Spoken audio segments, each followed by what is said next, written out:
Senhoras, senhores, queridas irmãs, queridos irmãos espíritas, jovens, nossos votos cordiais de muita paz. Na segunda metade do século XX, o notável psiquiatra, o Dr. Emílio Mira e Lopes, escreveu um livro de grande valor a respeito dos 4 gigantes da alma. Naquela oportunidade, a sociedade terrestre havia saído da Segunda Guerra Mundial e, naturalmente, muitos conflitos permaneciam no ar. Algumas das cidades mais famosas do mundo estavam reduzidas a escombros e a criatura humana havia perdido o contato com Deus e consigo própria. Na atualidade, fazendo um retrospecto daqueles dias inesquecíveis, podemos dizer que continuamos enfrentando grandes gigantes da alma. Entre outros, temos a drogadição, herança de Woodstock, aquele encontro que houve com os hippies, que durante 3 dias e 3 noites entregaram-se ao sexo e à droga. A droga transformou-se numa epidemia que hoje toma conta do planeta. De imediato, a violência urbana, a violência doméstica, a violência entre as nações.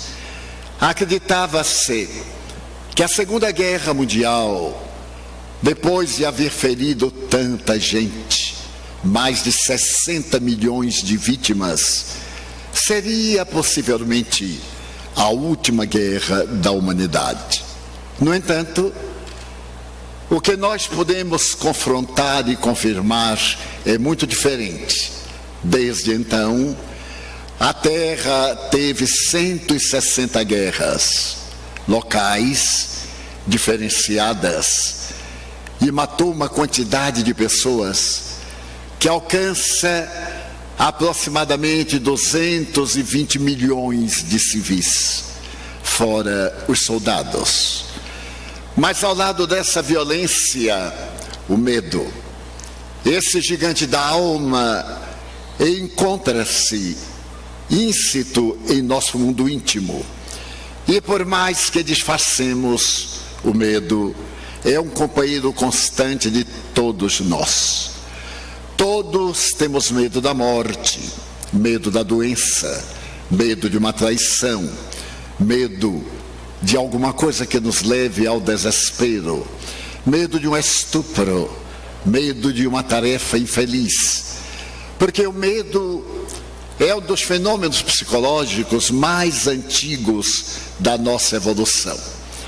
A criatura humana, no seu princípio, estava ligada a 3 instintos básicos que ainda temos: comer, dormir e praticar o sexo. Quando apareceu a primeira emoção da criatura humana, foi o medo. O medo de algo que o homem não podia compreender, o desaparecimento da vida. As pessoas estavam na furna e eram devoradas pelas feras, padeciam a injunção de outras tribos, ou simplesmente decompunham-se. E esse medo está encravado em nosso mundo íntimo, como sendo um verdadeiro gigante da alma. Ao lado desses fenômenos negativos, também temos aqueles da atualidade. Aquela característica do prazer, do sorriso, da alegria, o WhatsApp. Somos vítimas desse mecanismo que nos foi apresentado pela cibernética e que no ano passado tomou conta da civilização terrestre. Ao lado deles, o telefone celular, o G7, que nos põe em contato com o mundo. Somente as informações que a internet nos deu no ano passado vai à casa de 13 bilhões de informações. Então, nós nos tornamos pessoas ansiosas. A ansiedade é uma característica gigante do nosso comportamento. Estamos aqui, mas em realidade estamos aguardando que logo se encerre este momento para irmos correndo à busca dos últimos acontecimentos. E esse gigante vem destruindo a família, separando as criaturas, porque esse de uma forma é um instrumento notável para a informação, para a cultura, para a comunicação internacional, é também veículo das pessoas de mau caráter, de valores éticos desprezíveis, por causa da pornografia, da criminalidade, dos recursos da pedofilia e de outros, de que se utilizam os insensatos e psicopatas, que não têm coragem de apresentar a cara, e através desse mecanismo espalham o terror, a miséria desde a infância, à degradação dos costumes. Tudo isso porque nós temos um objetivo na vida na Terra: encontrar a felicidade. E a felicidade parece que passa pelo nosso caminho, deixando pegadas de amarguras. Se por acaso fizermos o levantamento da nossa existência, registraremos mais desencantos, mais momentos aflitivos que verdadeiramente momentos compensadores, momentos felizes. E por efeito, nós somos vítimas de uma pandemia de natureza psicológica, a depressão. Este é o século da depressão. A depressão varre a terra pelos seus 4 cantos. E a Organização Mundial de Saúde estabelece que por volta do ano 2025, a primeira causa mortes será a depressão, isto é, o suicídio. Porque as criaturas desejando sair desse vazio existencial, dessa angústia, dessa melancolia inexplicável, que tem a sua gênesis de natureza interna, de natureza externa. As de natureza interna são a hereditariedade. Qualquer pessoa que seja filha de um depressivo tem 30% de possibilidades de ser depressivo também. Mas se ambos os genitores são depressivos, a pessoa terá a probabilidade de 70% para ser depressivo ou esquizofrênico. Então os dados são alarmantes. E ao lado da depressão, o tormento cruel do pânico, fazendo que nós vivamos entre consultórios de psicoterapeutas e as técnicas avançadas da moderna psiquiatria. E a felicidade passa de longe. Como disse muito bem Vicente de Carvalho, poeta brasileiro, a felicidade é um pomo, que pomos onde não estamos, e sempre estamos onde não a pomos. Mas que será a felicidade? A felicidade é talvez um dos requisitos humanos mais difíceis de ser interpretada ou mesmo definida. Porque aquilo que é felicidade para mim, certamente, não é para outra pessoa. Aquilo que constitui a meta de segurança, o objetivo, a luta, e é que a mim me estremece, faz corar ou empalidecer, para outra pessoa não tem o menor sentido. Nós iremos refletir a respeito da felicidade. Foram os gregos no Ocidente que primeiro pensaram na filosofia, na ciência, na arte de entender a vida, e deram-se conta, desde os filósofos pré-socráticos, que era necessário entender qual é a finalidade da vida. Por que sofremos? Porque estamos aqui. porque alguns de nós nascemos em berços de ouro e outros nas estrebarias. Qual a razão das enfermidades degenerativas, dos fenômenos teratológicos? Porque alguns tudo que tocam transformam-se em nada, e outros tudo aquilo que pegam transformam-se em metais preciosos, e apesar do caráter vil e sem sentido, adquirem fortuna, podem passear pelo mundo, exibem as fantasias da sua ilusão nos diferentes canais de televisão.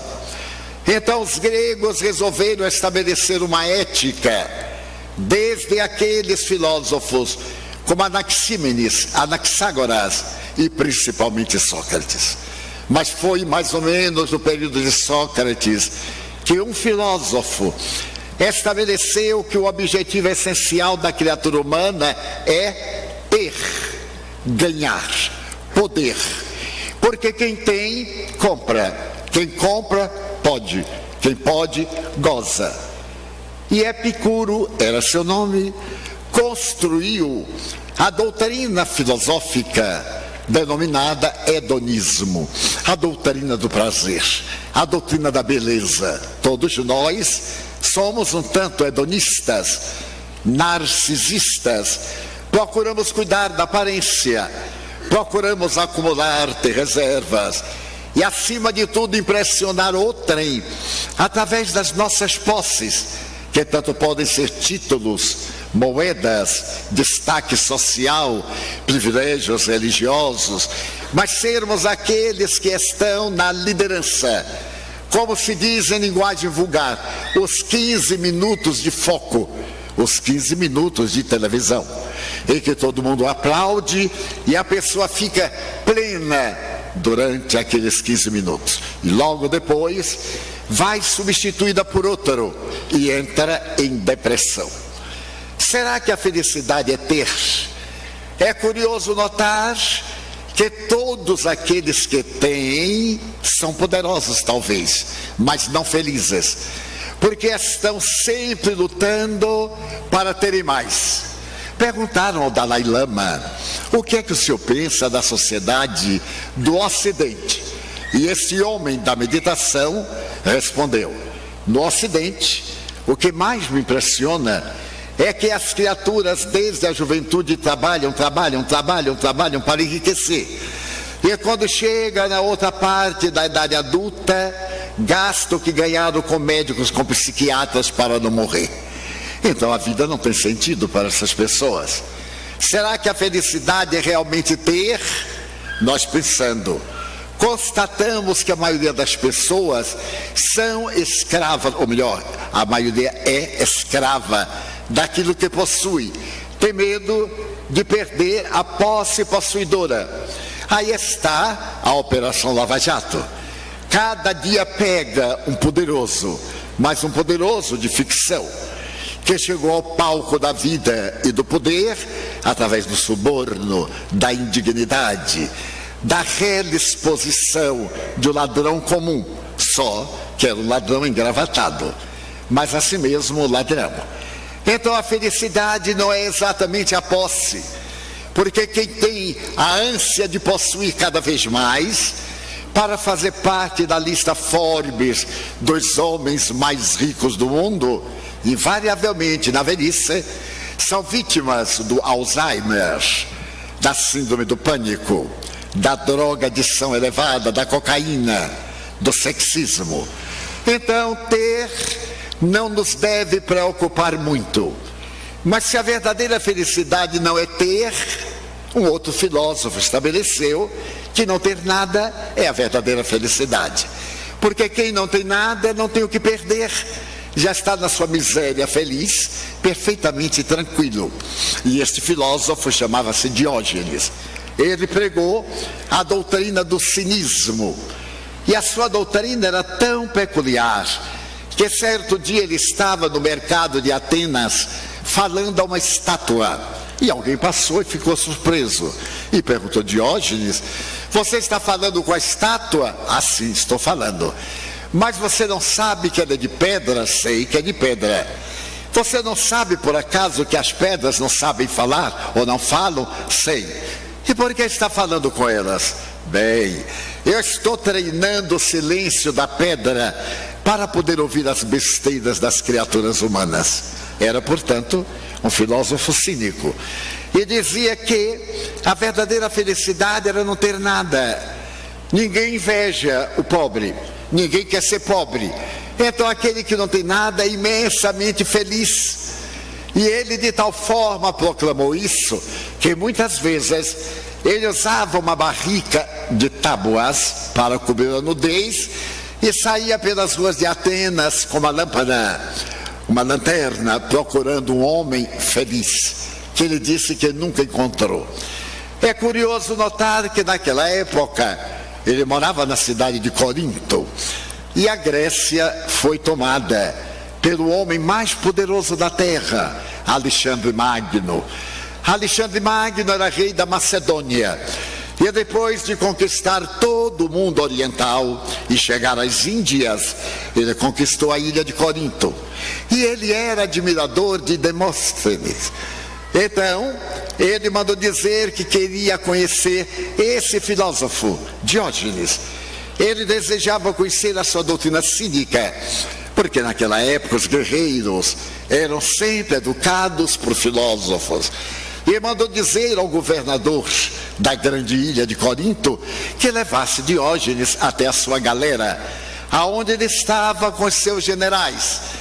E naturalmente mandou acrescentar que, se Diógenes não fosse levado até ele, ele mandaria destruir a cidade, não deixando pedra sobre pedra. O governador correu à casa de Diógenes, se é que podemos chamar aquele barracão de uma casa. E o filósofo estava escrevendo na poeira do chão, porque ele não varria a casa. Então chegou o governador e disse: Diógenes, o grande conquistador do mundo, deseja conhecer você. E pede para que eu o leve até lá, porque se eu não o levar, ele vai destruir a nossa linda Corinto. E Diógenes respondeu: é ele quem quer me conhecer, então ele que venha cá, porque lá eu não vou, eu não quero conhecê-lo. Não tenho o menor interesse. O governador ficou apavorado, mas Diógenes não foi. Naturalmente, quando Alexandre Magno soube que ele era um rebelde, ficou tão entusiasmado que foi visitá-lo. E chegando à casa em que ele vivia, Alexandre era um homem de um grande porte, de corpanzio. Ele abriu os braços à porta e disse: Diógenes, a tua filosofia me sensibiliza. E eu venho convidar-te para sentar-te comigo ao trono. Tu governarás metade da terra, e eu governarei a outra metade. Eu sou o dono do planeta e te dou metade do mundo para que me ensines a filosofar.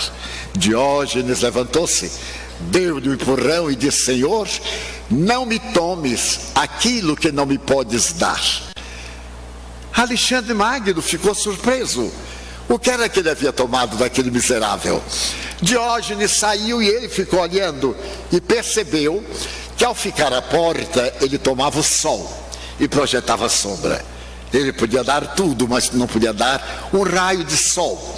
Achou tão notável a resposta que voltou para a sua galera, conquistou mais ainda terras do mundo e morreu muito jovem, com menos de 35 anos, e Diógenes morreu de velho. Mas será que a felicidade é não ter? Há muita gente que é escrava do que não tem. Eu recordo, eu fui funcionário público, e funcionário público é o melhor caminho para ser feliz, na miséria. Desta forma, eu era funcionário público e caminhava na expectativa de não deixar de ser funcionário público. E claro, eu me aposentei funcionário público. Desta forma, eu tinha muitas colegas e muitos colegas. Eu era espírita desde a juventude, aos 16 anos eu abracei a doutrina espírita, e os colegas me criticavam. Eles faziam bullying comigo, eu já havia moda do bullying, só que não tinha nome. E eu continuava tranquilo, porque eu sabia que eles também acreditavam. Não acreditavam no espiritismo, mas acreditavam nessas coisas, naquilo que a pessoa vai, paga escondido, mas vai, faz consulta. Eu sabia de tudo isso e ficava numa boa tranquilamente. Então, as minhas amigas, como as de hoje, desejavam ser felizes exatamente com aquilo que não tinham. Naquela época, a maior felicidade para a moça era se casar. Hoje a maior felicidade é se divorciar. Então, elas me pediam: Divaldo, você ora? Oro. Você ora a Deus para me casar? E eu era bastante ingênuo, eu orava. E tinha uma colega que era muito feia. Eu só gostava dela por caridade, de tão feia que ela era. Eu comecei a orar para ela se casar. Mas eu dizia assim: Deus, é por misericórdia.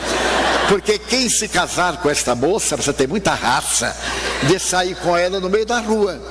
Pois bem, ela casou. E aí eu achei que minha prece era muito poderosa, porque se ela casou, qualquer coisa que eu pedisse a Deus, Ele naturalmente dava. E então, quando ela voltou da lua de mel, voltou até mais interessante, não digo bonita, mais interessante. Eu lhe perguntei: você agora está feliz? E ela me disse: quase. Mas como quase? Você voltou da lua de mel. Mas Divaldo, você sabe onde eu estou morando? Com minha sogra. Aí eu compreendi que era quase feliz. O que é que você quer que eu faça? Que ore para ter a minha casa, meu marido comprar um apartamento. E eu aí comecei a orar. Orei tanto que o governo lançou a Casa Popular através da Caixa Econômica. A casa era tão popular, é tão popular que não cabe uma cama de casal. Então é interessante a felicidade do pobre.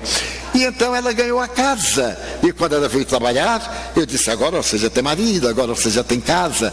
É feliz? Quase. Porque você imagine que o conjunto popular fica tão longe que eu tenho que pegar 3 ônibus. O salário vai quase em ônibus. Peça a Deus para meu marido conseguir um carro. Eu achei um pouquinho mais pesado, mas não custava nada orar, e eu orei para que Deus lhe desse um carro. E o nosso governo sempre foi muito bom. Aí foi lançado um carro popular. Era interessante. Só tinha a lataria e o motor. Então a gente ia quase de cócora dentro do carro, nos anos 60. E então, certo dia, eu salto do ônibus e a minha colega saltou do automóvel. Eu digo: mas eu estou errado. Eu agora vou pedir a Deus que me dê qualquer coisa.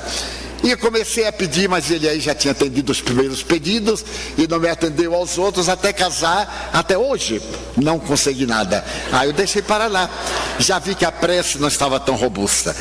Mas é que nós sempre queremos mais. Somos escravos do que não temos. A maioria de nós é escrava de uma condicional: eu só serei feliz quando tiver isso, tiver aquilo, fizer isto, fizer aquilo outro. Eu só serei feliz se eu conseguir um bom emprego.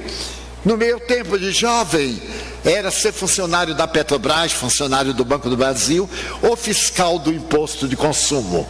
Mas hoje nós temos muitas ciências. As áreas da engenharia levam a quase 50 ciências. E cada qual, naturalmente, quer uma dessas ciências modernas que podem dar uma grande compensação econômica. E perdemos os melhores momentos da nossa felicidade. Daí Diógenes dizia no seu pessimismo: seja feliz hoje com o que você tem e lute para ser feliz amanhã, conforme a existência lhe coloque no lugar. Mas foi curioso que aqueles que não tinham nada revoltaram-se e começaram a desejar a felicidade. E a felicidade a fugir deles. Apareceu um terceiro filósofo e começou a pregar que nós somos infelizes porque nós temos medos, principalmente o medo da morte. Trabalhamos, estudamos e quando chegamos à genialidade, em uma idade relativamente jovem, 50, 60 anos, as doenças nos consomem, ou mais tarde a velhice nos destrói, a morte vem e nos arrebata. Parece paradoxal sonhar em atingir o ápice, e quando está no momento de gozar esse ápice, a vida dilui-se diante dos nossos olhos. Então surgiu a doutrina estoica, que foi pregada por Zenão de Cício. Mas será que nós poderíamos viver sempre pensando: se eu adoecer, eu terei que me esforçar para superar a doença? Se eu empobrecer, eu terei que lutar tenazmente sem considerar a pobreza para adquirir os bens? Será que a felicidade é essa luta contínua do querer ter, do querer possuir? É claro que não. Então apareceu no cenário da filosofia Sócrates. E Sócrates procurava dizer que a felicidade não é ter, nem deixar de ter. A felicidade é ser. Realizar o autoconhecimento, saber-se quem se é, conhecer o caminho do destino e aplicar a sua vida na ética do bem. A doutrina de Sócrates é chamada o idealismo. Ela é realizada através do sofisma. Ele adquiriu muitos inimigos porque ele preconizava combater a ignorância. Enquanto sua mãe era parteira e dava vida às crianças através do parto, ele se tornou parteiro das ideias. Obrigava a pessoa a parir as ideias que estavam no seu mundo íntimo, porque ele dizia que a vida é imortal, porque nós estamos na Terra temporariamente. Nós viemos do mundo das ideias e vamos voltar para esse mundo das ideias. Mas para voltarmos, deveremos levar o patrimônio das nossas ações, que nos torna pessoa feliz ou pessoa desventurada.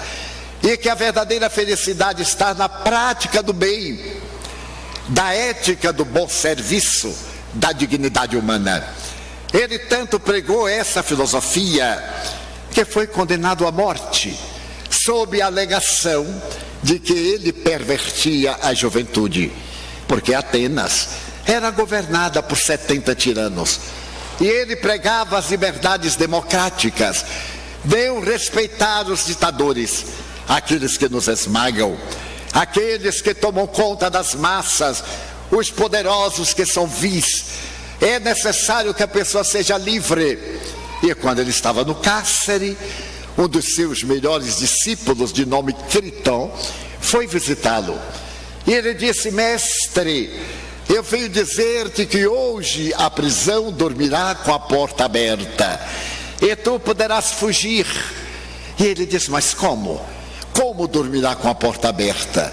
E o jovem falou: nós subornamos um guarda. Já naquela época, 2.500 anos, o suborno caminhava.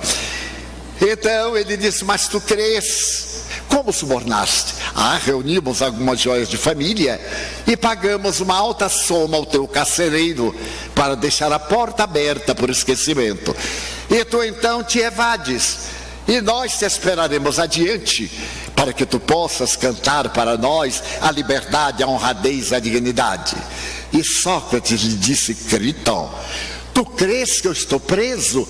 Mas é claro, aqui é uma cela, as barras de ferro, as pedras, o guarda. Não, Criton, preso está quem tem vício. Aonde quer que o viciado vá, ele leva consigo o vício.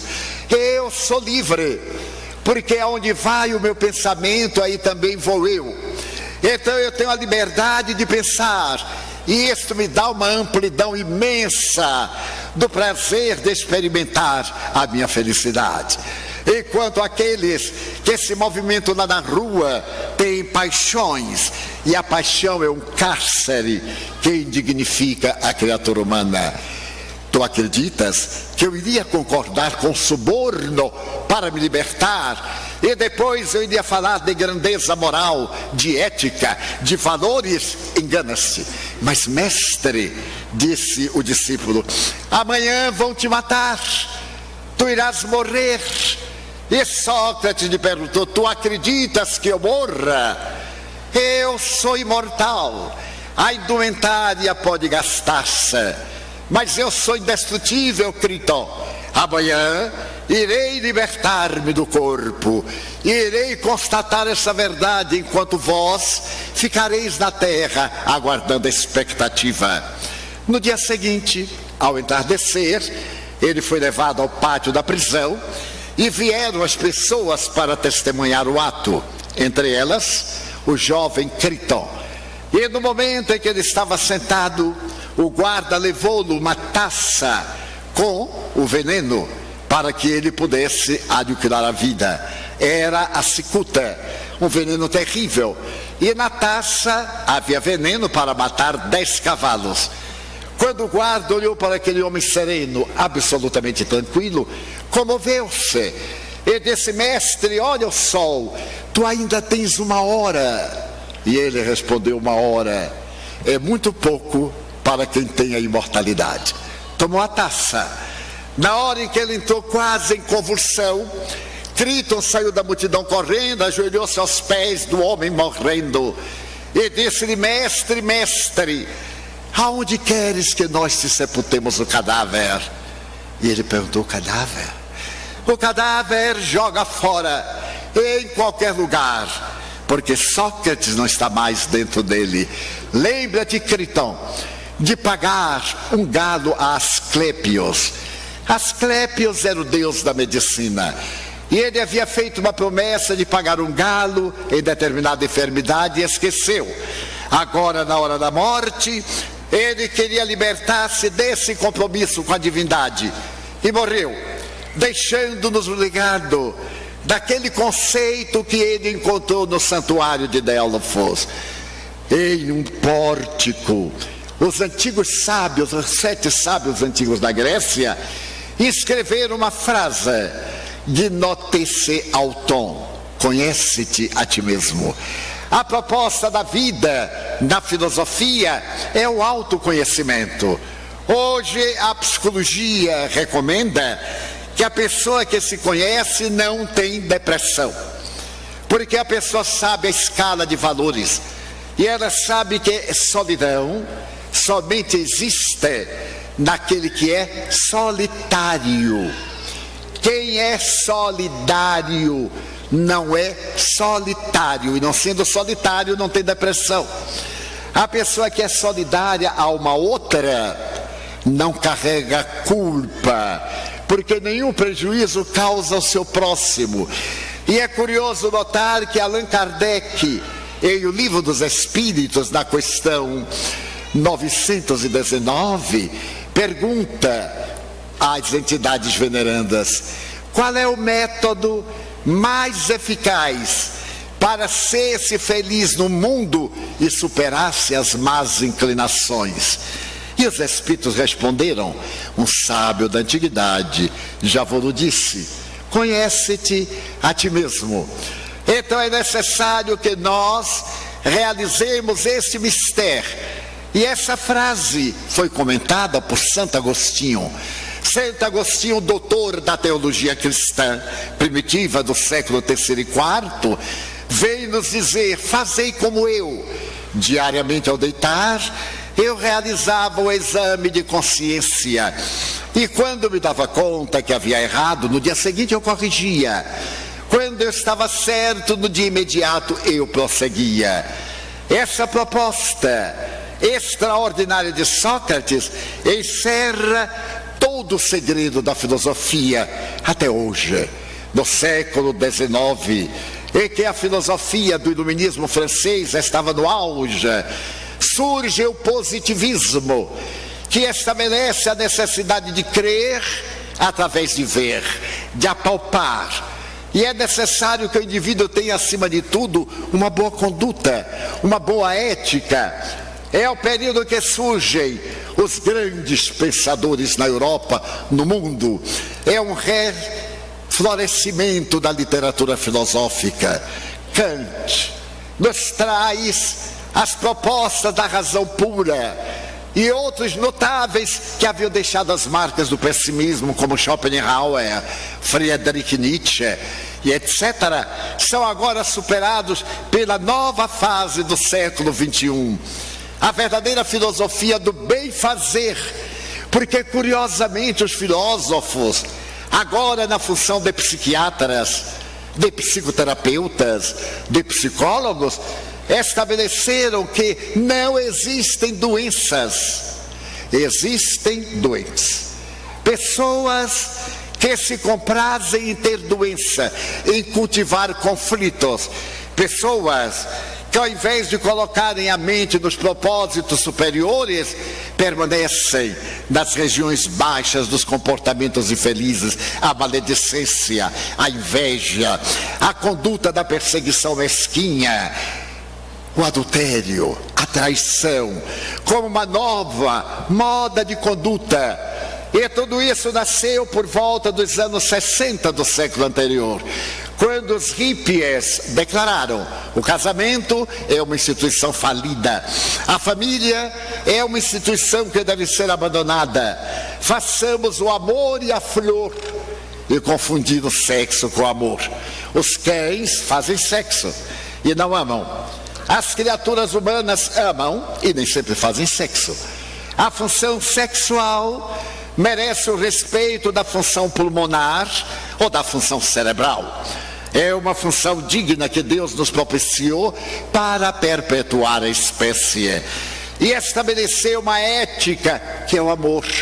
Através do amor, da carícia, desses valores que dignificam a criatura humana, advém o prazer da afetividade.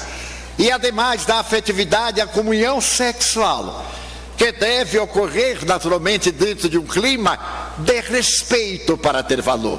Então, o sexo pago, o sexo de ocasião, o sexo de motel, nada mais são do que fugas, variedades de conflitos. É como beber a água do mar para matar a sede. Quanto mais bebe, mais sede tem, porque a água do mar é salobra. Então, hoje vivemos o período do sexismo. Já nem é mais o período do sexo, é do erotismo. Muitas vezes eu tenho um canal de televisão, eu também tenho um compromisso com uma rede paga. Certo dia eu fui do 01 ao 156. Só havia programa de sexo e de violência. Então no canal 156 eu desliguei. Eu digo, de repente uma bala sai da televisão e me mata deitado. E ninguém vai saber de que eu morri. E ademais, o sexo vil, na postura chula e vulgar da degradação, ao invés de inspirar uma necessidade afetiva, inspirava exatamente repúdio, porque são pessoas decadentes morais, pessoas atormentadas, vitimadas pelo vício, não do sexo, mas do uso doentio da função sexual. Então nós vivemos hoje esse efeito. O casamento, a afetividade não tem duração, porque nós nos tornamos pessoas descartáveis. Do que vale o WhatsApp para ironizar? Do que vale esse pequenino aparelho que nos coloca para poder ver o nascimento de uma galáxia através do telescópio Hubble? E também para ver uma galáxia inteira sendo devorada pelos buracos negros, se nós não somos capazes de controlar os nossos impulsos. Vivemos amargurados, revoltados e armados. Certa feita, eu tive uma experiência muito curiosa, que bem traduz os dias de hoje. Eu viajo muito, desde que eu me aposentei em 1985 que eu viajo. E na atualidade eu estou viajando uma média de 230 dias por ano. Eu já tenho no corpo cheiro de aeroporto, que é o lugar mais antipático do mundo. E certo dia eu estava numa fila para pegar um voo para São Paulo. E as filas eram longas. A cidade do Salvador, como todos sabem, é a mais linda do mundo depois de União da Vitória, naturalmente. E eu estava ali na fila, alegre, sorrindo, e as outras filas. Alguém na terceira fila olhou para mim e gritou de lá: "Ei, por que é que você está rindo?" Eu disse comigo: "Eu não acredito. 5 horas da manhã, em jejum, encontraram um psicopata. Por que é que eu estou rindo? Porque eu estou feliz." Mas aí eu não disse nada, eu continuei rindo, eu estava felicíssimo, sempre estou. Olhei para um lado, olhei para o outro, e ele aí perguntou atrevidamente: "Você está rindo de mim ou está rindo para mim?" Eu aí disse, eu vou dar uma resposta a este homem, que ele vai desencarnar na fila. Então eu olhei, sorri para ele e procurei, assim como quem cata na multidão, parei e disse, eu não estou rindo para o Senhor e não estou rindo do Senhor. E por que não? Porque eu sou cego. Ele teve um choque. Aí todo mundo caiu da gargalhada, porque ele estava brigando com o cego. Ele saiu da fila e veio conferir. Eu continuei. Ele se aproximou, colocou a mão e passou, eu de olho duro. Claro, era muito melhor ser cego do que tomar um suco pela madrugada. Aí eu fiquei assim de olho duro. E ele disse, mas seus olhos são tão claros. Eu disse, o meu problema é no nervo óptico, eu sou cego. Mas é verdade? Eu disse, sou. Então me desculpe, é que eu estou muito nervoso. Eu digo, notei, mas como eu não estou nervoso, eu rio. Apesar de cego, se eu acho graça, acho. Eu só não enxergo, mas eu raciocino. E então eu tenho motivos para ser uma vida feliz. E o senhor vai aonde? Eu disse, eu irei a São Paulo. Eu também. Em que voo? No voo tal. Eu também. Eu disse comigo, só falta ele sentado no meu colo, porque eu nunca vi nada igual. Um funcionário que me conhece muito disse, Edivaldo, eu me aproximei e disse, olha, eu fiquei cego agora, hein? Não pergunte nada, depois eu lhe conto.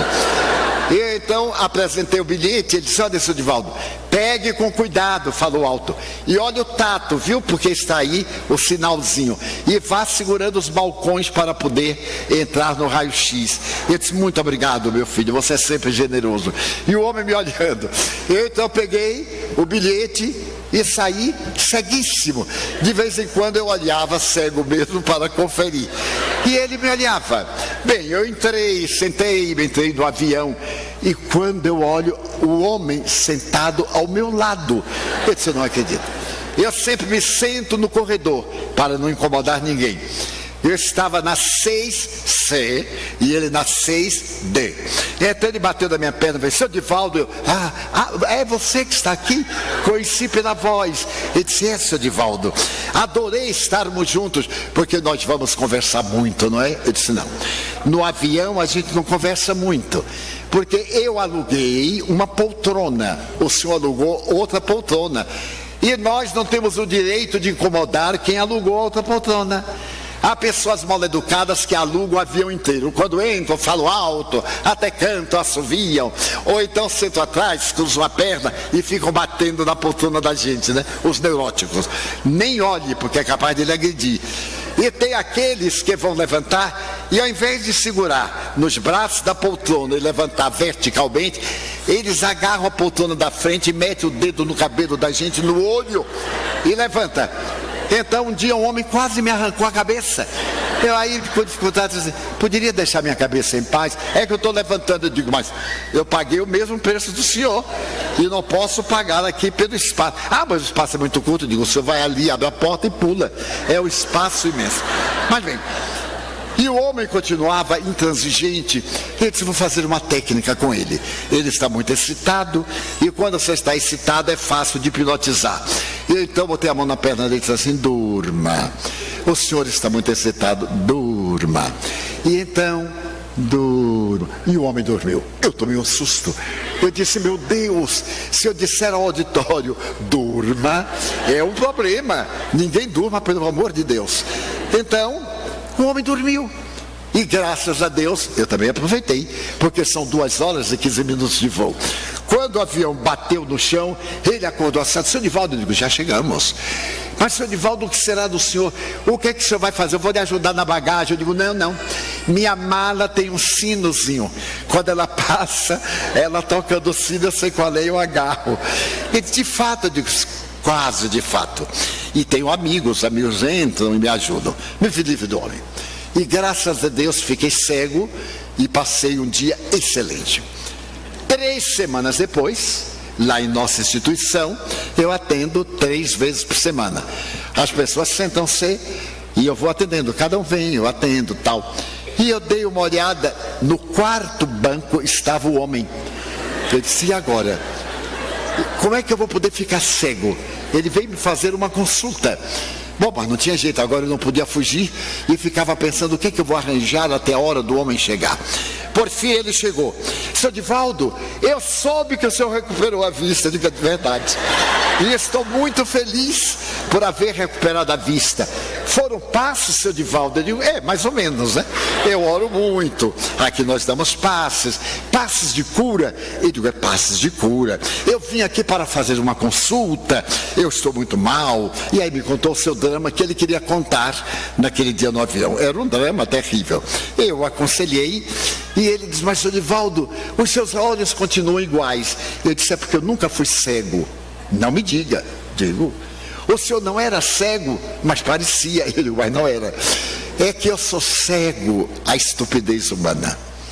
Eu sou surdo à agressividade humana. E eu sou mudo aos disparates humanos. O senhor acha que às 5 horas da manhã eu ia perder o meu dia só porque o senhor estava com derrame de bilis, passou uma noite ruim, brigou com alguém? De jeito nenhum. Então eu fiquei cego. Dessa forma ficamos amigos. Então toda vez que o senhor tiver um problema, por favor, fique cego. E hoje eu vi no hotel que sou hospedado algo que me fascinou: o milagre da água. Quando Chico Xavier estava em um determinado problema e uma pessoa desacatava-o, e ele ficou calado, e a pessoa desacatava-o, ele, que era um homem muito generoso, ouviu até o fim. E chegando em casa, Emmanuel disse, da próxima vez tu fazes a prática da água, a água sagrada. Tu pões água na boca até a água esquentar e deixa a pessoa dizendo desaforo. Quando a água esquentar, joga fora e bota outra, até esquentares o que seja possível. É a receita. E lá estava no hotel Chico Xavier e uma garrafinha d'água. Eu aí fui experimentar, porque também eu sou filho de Deus, e coloquei a água, que era cristalina, que era maravilhosa, e fiquei fascinado com a ideia, porque todo mundo que olhar essa frase de Chico Xavier, na hora em que alguém lhe provocar um desaforo, uma agressão, ele vai lembrar da água bendita do Chico. Ou então ele vai ficar sorrindo e olhando para o outro idiota, que é o psicopata, que é a melhor razão. Então a felicidade, em verdade, não está na terra. O reino dos céus está dentro do coração. E o meu reino, disse Jesus, não é deste mundo. Se o fora, não necessitaríamos de mais programar o reino da aventura plena. Para poder ensinar o que era felicidade, nasceu Jesus, num dos períodos históricos da humanidade mais perversos. Governava Roma, governava o mundo Roma. O Império Romano, através das suas legiões, havia chegado também a Israel. E Israel não tinha independência, pertencia à Síria, que hoje está despedaçada, porque fora entregue pelo primeiro triunvirato, que governava a Síria, Pompeu, o triunviro, conquistou Jerusalém e colocou Israel sob o protetorado de Israel. A Síria cuidava dos interesses israelitas e governava o país o homem mais hediondo do século, Herodes o Grande. Foi considerado o indivíduo mais perverso do século. É nesse período que nasce Jesus. Este homem que veio dividir a história da humanidade, porque Jesus foi tão grande que Ernesto Renan, mestre da Academia Francesa de Letras, materialista, estabeleceu que Jesus dividiu a história. A história da humanidade não coube a grandeza de Jesus. O seu nascimento faz que a história seja antes do seu berço e depois do seu berço. Esse homem vem numa manjedoura modesta, em uma gruta de calcário, ali perto de Jerusalém, a 7 quilômetros, exatamente da região da família de Davi, dentro de uma furna. E ele será a luz do mundo, porque ele veio trazer uma filosofia que é a mais notável da humanidade, a filosofia do amor. Toda a sua doutrina está centrada em 2 frases: amar a Deus acima de todas as coisas e ao próximo como a si mesmo. Então é necessário que nós nos amemos, que tenhamos o zelo de nos aperfeiçoarmos, de lutarmos contra as nossas imperfeições, contra as nossas heranças, psicológicas, antropológicas, do processo da evolução animal até o ser hominal. É necessário que nós transformemos isto que estamos para sermos cada dia melhores, e lutando sempre contra as imperfeições. É a primeira frase. Se eu me amo, eu me respeito. Se eu me amo, eu não faço às escondidas aquilo que eu não tenho coragem de fazer às claras.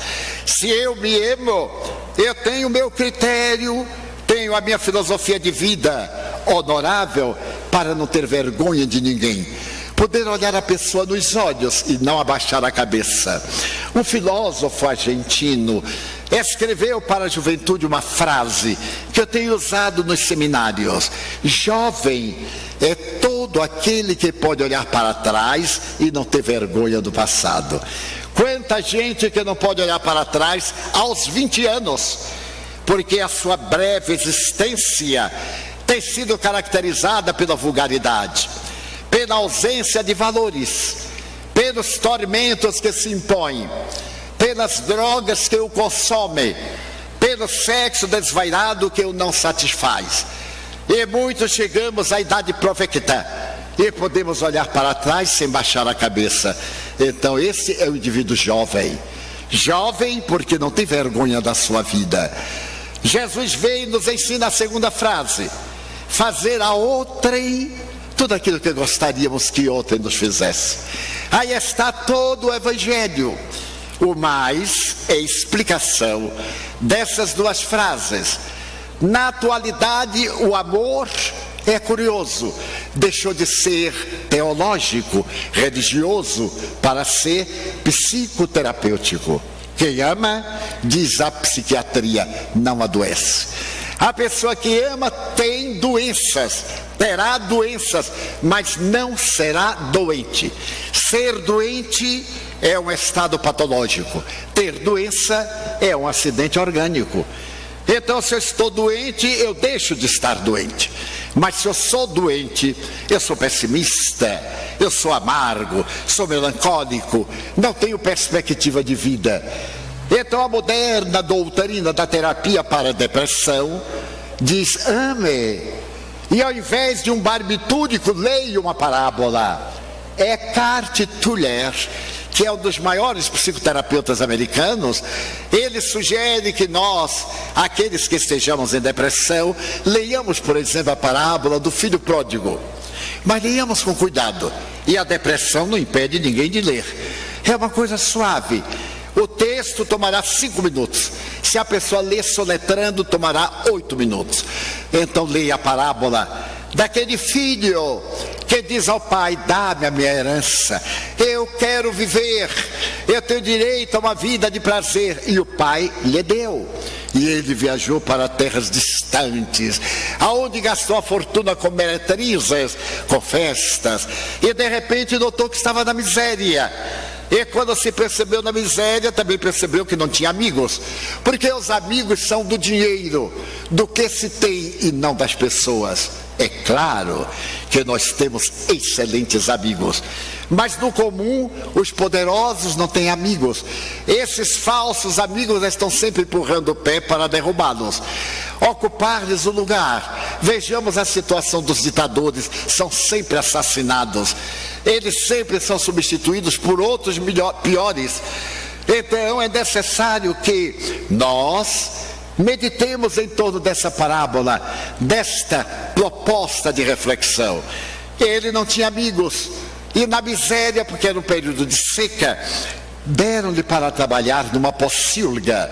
O judeu detesta os suínos, e ele foi trabalhar com porcos, e notou que passava fome, porque se atiravam para os porcos uma semente muito dura, que os porcos roíam, e ele se viu na condição de um animal inferior, comendo a semente da algaroba. Então ele se lembrou do pai, e diz: mas eu não necessito disso, eu tenho um pai generoso. Meu pai é muito melhor para os seus empregados do que muitos pais para seus filhos. Eu vou voltar para casa e direi: perdoa-me, meu pai, eu pequei contra ti, pequei contra Deus, estou de volta, recebe-me. Não quero nada, quero trabalhar na tua vinha como empregado. Eu sei que me tratarás bem, porque assim o fazes a todos os servos. E quando se lembrou do pai, ele se comoveu e veio. E o pai, esse detalhe a mim sempre me impressionou, estava sempre esperando o filho, porque todos nós, pais e educadores, experimentamos filhos ingratos, alunos ingratos. Tenhamos calma, ele vai, mas ele volta. Mais cedo ou mais tarde, deixemos aberta a porta do coração para quando o rebelde voltar. Ele volta. Eu tenho experiência disso porque eduquei 683 órfãos, 4 gerações. Sou tetra-avô, com mais de 300 netos e bisnetos e tetranetos. E como voltam? Na hora da dor, eles lembram da nossa maternidade. E o pai estava sempre olhando. De repente o pai o vê e sai correndo e abraça o filho. E nota que o filho estava andrajoso, nem sequer tinha alpercatas. Para o judeu era uma desonra, porque naquele período andar descalço era somente para os escravos.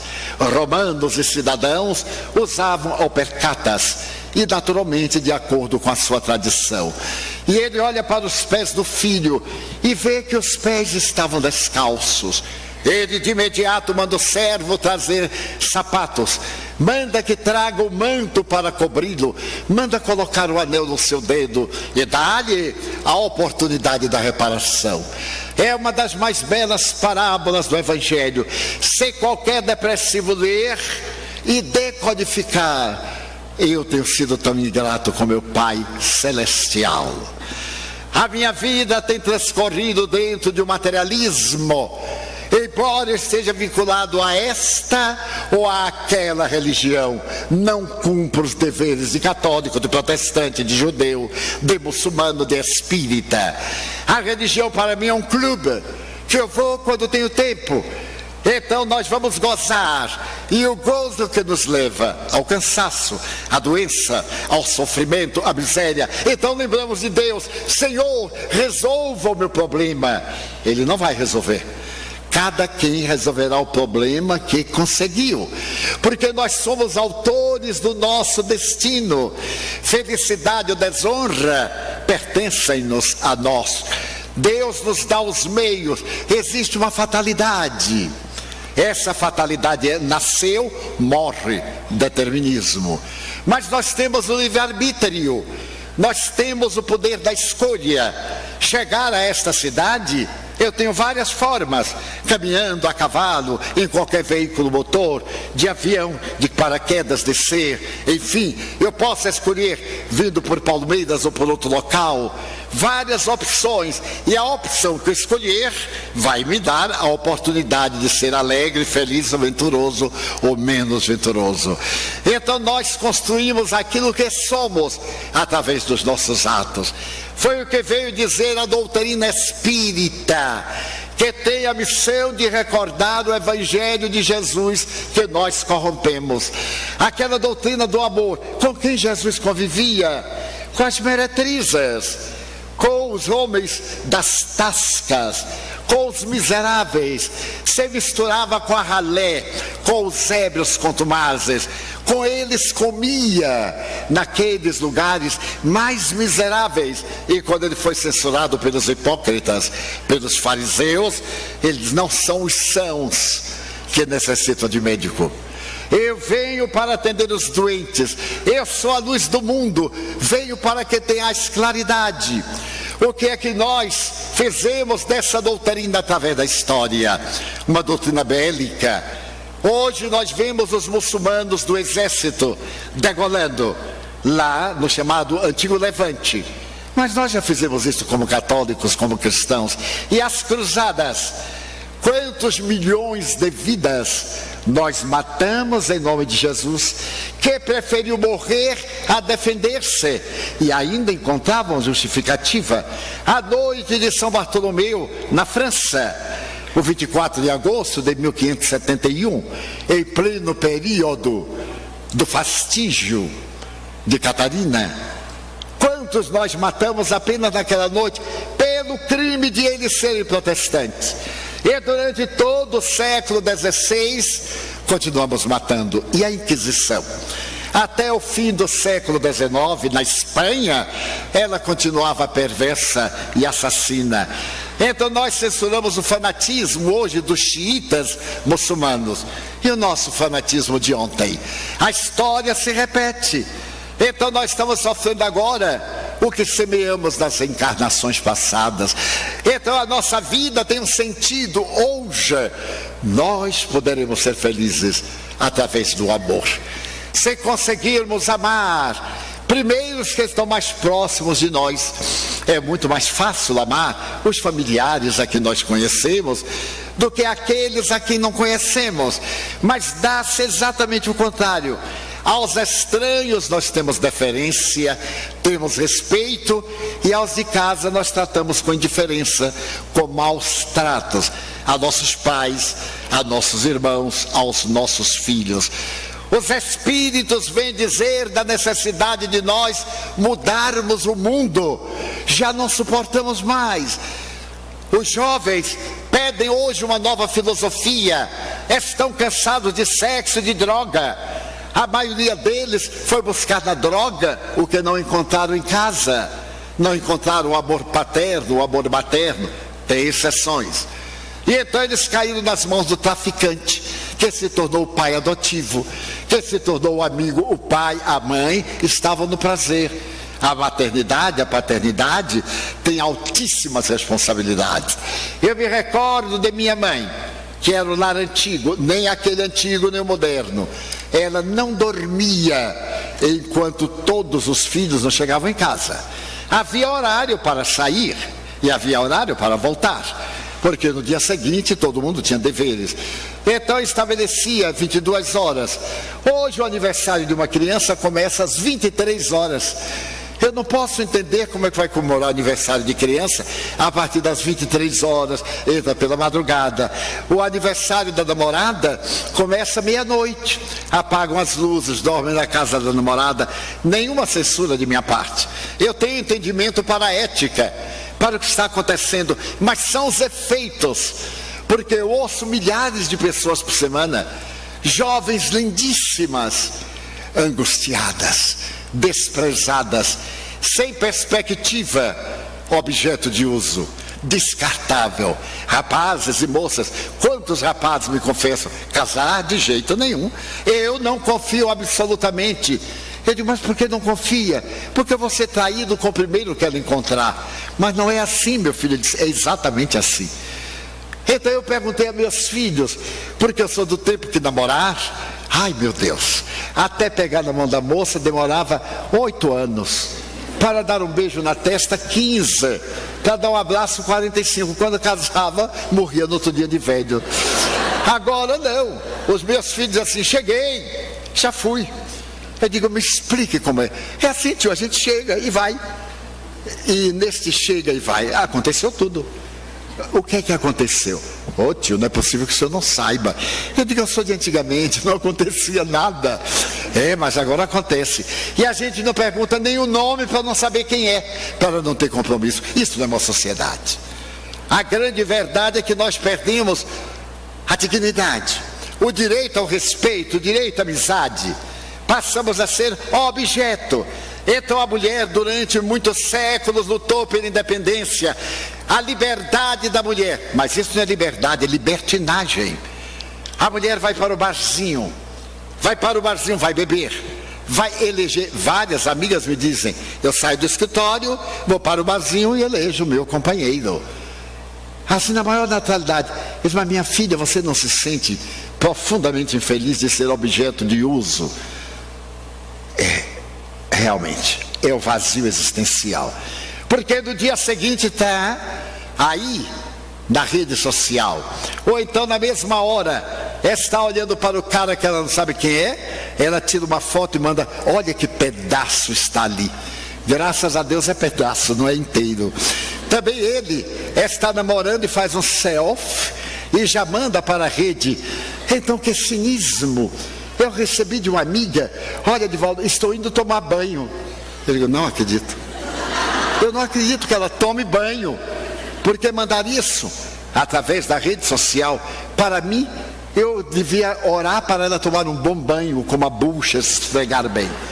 Então nós perdemos os valores, e é por isso que nós temos a guerra, nós temos aí o mosquitinho transmitindo 3 epidemias. A ameaça de uma epidemia mundial, é pandêmica.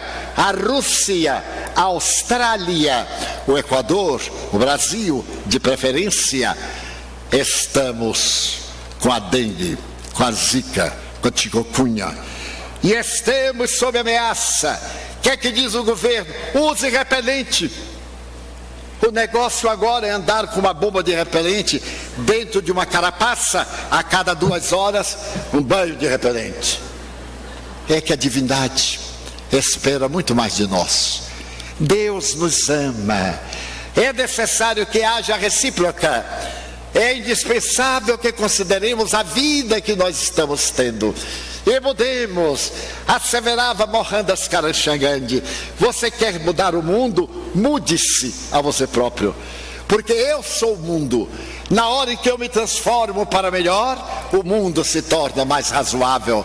Na hora em que eu tombo, a humanidade cai comigo. Então é necessário que, através de uma visão cósmica do amor, nós possamos entrelaçar os sentimentos e criar uma filosofia de vida de felicidade. Ter para usar, mas não depender do que tem. Não ter por uma lei, por uma prova. Contentarmos-nos na medida do possível. Mas acima de tudo fazermos o exemplo da nossa transformação moral. Porque a vida, meus amigos, é imortal. Quando nós criamos a Mansão do Caminho, no ano de 1952, um querido amigo desde a minha infância, e morávamos juntos, foi o braço direito. Há 2 anos ele desencarnou, com 89 anos. Era uma das pessoas mais notáveis que eu jamais conheci. Uma inteligência brilhante, capaz de realizar várias artes, e não tinha nenhum curso acadêmico. A bondade personificada, renunciou-se a si mesmo para ajudar o próximo.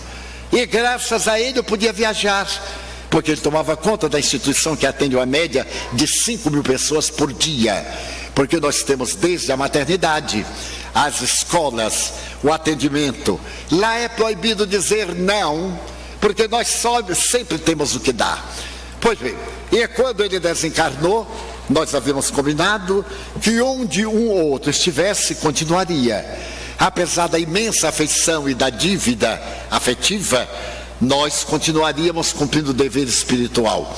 E eu estava na cidade de São Carlos. Ele estava sendo consumido por um câncer de próstata. E quando eu viajei, eu disse: me espere até domingo. Eu volto domingo. Ele disse: eu não vou aguentar. Eu acho que irei antes. Eu viajei na segunda-feira e telefonava a cada 3, 4 horas. E pela madrugada de quinta-feira, eu olhei o relógio, eram 4 da manhã, eu senti que algo aconteceu. Liguei para Salvador, para o hospital, onde estava a nossa enfermeira-chefe tomando conta dele, e ela disse: ele está morrendo, Divaldo. Eu disse: coloque o telefone no ouvido dele. E então ele disse: você não está morrendo. É a lagarta que está transformando-se em borboleta. É a histogênese. Está voltando para casa, vá com alegria. E comecei a recitar o Salmo 23, que ele gostava muito. O Senhor é o meu pastor, nada me faltará. Deitar-me faz em verdes pastos e guia-me mansamente a águas muito tranquilas. E então, a enfermeira tomou o telefone e disse: silenciou, já partiu. Eu fiquei com o coração despedaçado, porque era uma convivência de 70 anos. Mas eu tinha um dever, tinha conferência essa noite. Poderia pegar um avião, chegaria a Salvador para o enterro. Então eu me lembrei de Jesus: deixa aos mortos o cuidado de enterrar os seus mortos, e tu vai falar sobre a salvação. Levei a mensagem naquela noite e nas outras, e retornei a Salvador.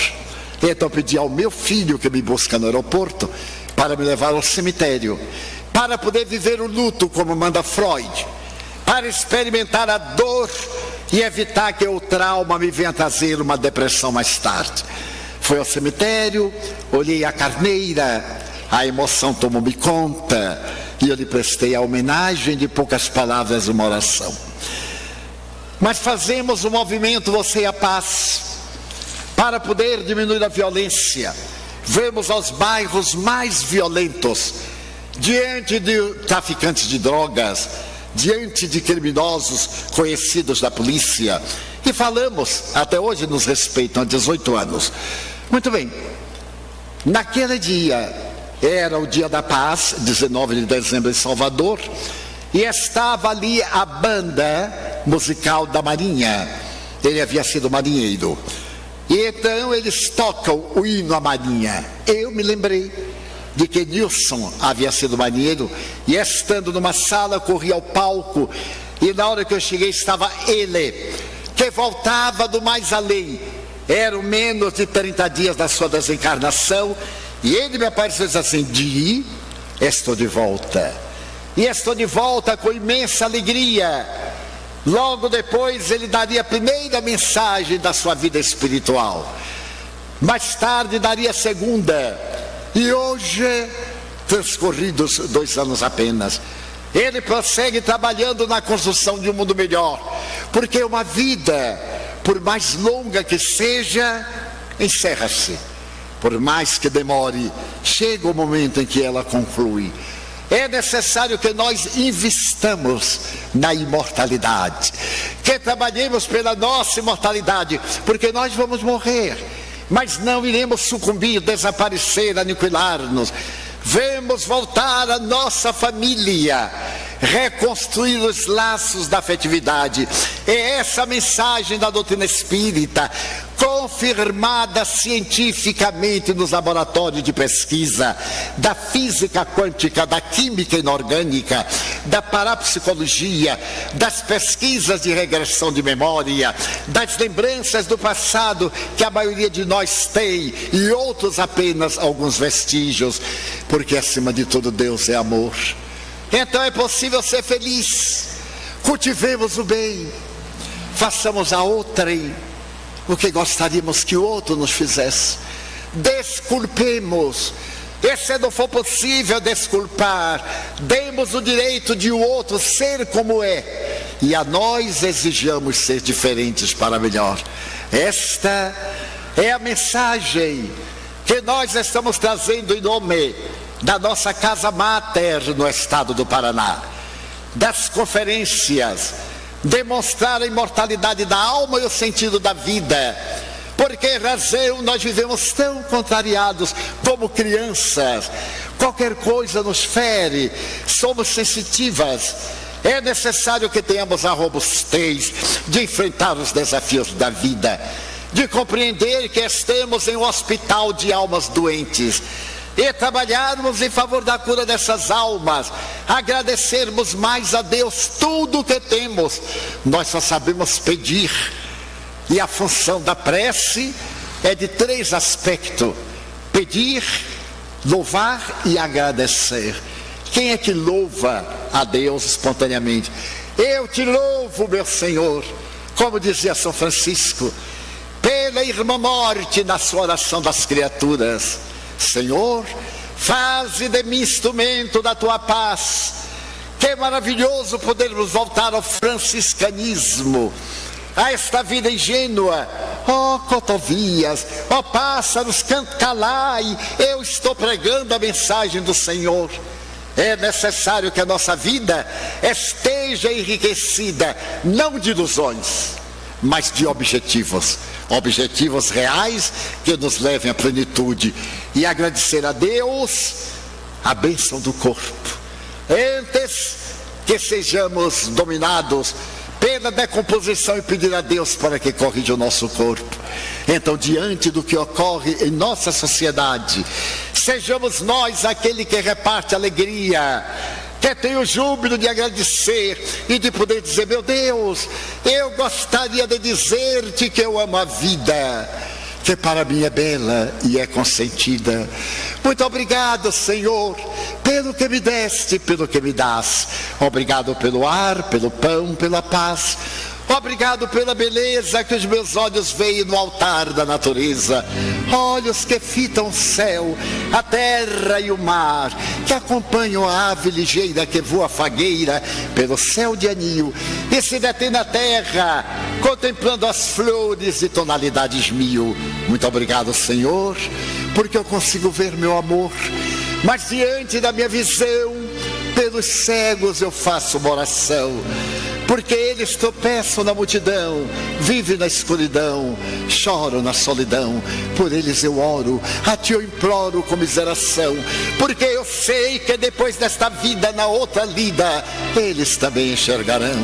Muito obrigado, Senhor, pelos ouvidos meus, que me foram dados por Deus, ouvidos que ouvem o tamborilar da chuva no telheiro, a melodia do vento nos ramos do ormeiro, as lágrimas que vertem os olhos do mundo inteiro, ouvidos que ouvem a música do povo que desce do morro na praça a cantar, a melodia dos imortais.